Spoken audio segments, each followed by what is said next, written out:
514 na iba't ibang uri ng armas ang natimbog ng Philippine National Police Bicol sa kanilang mas pinaigting na laban kontra loose firearms. Sa ilalim ng kontraboga at bilang boga programs, 642 na operasyon ang naikasa sa iba't ibang panig ng rehiyon. Umabot naman sa 402 ang bilang ng mga isinurrender na armas sa kapulisan.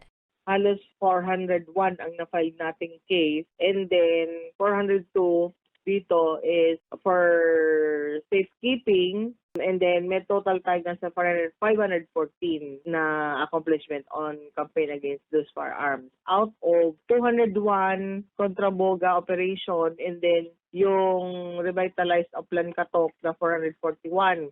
Mula naman sa mga nasabing operasyon, 146 na individual ang naaresto dahil sa paglabag sa Republic Act 10591 o Comprehensive Firearms and Ammunition Regulation Act. Isa ang naaresto sa armed encounter, habang 401 criminal cases ang naisampa na sa korte. Every week, may mga presentations na pinapakita yung ating DRDO na siya yung pinaka-chair ng ating IMPO, Enhanced Managing Police Operation, na kung saan yung ating mga chief of police, sila yung pinapakita ng kanilang accomplishment kung meron o wala. And then, syempre, nagsisigil din tayo kahit papano yung walang mga accomplishment. So far, sa lahat po ng mga accomplishment natin dito, na continued yung ating monitoring with the chief of police, mas napapadali po yung accomplishment. Kumbaga napaparami yung accomplishment natin dahil directly nasa-supervise po ng ating DRDO, and then of course si RD palagi po na everyday nag-check po ng ating mga compliances and accomplishment po ng mga lower units.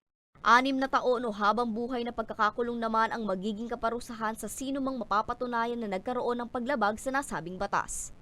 Para sa mga balitang tatak, Bicol, Angeline Dagta.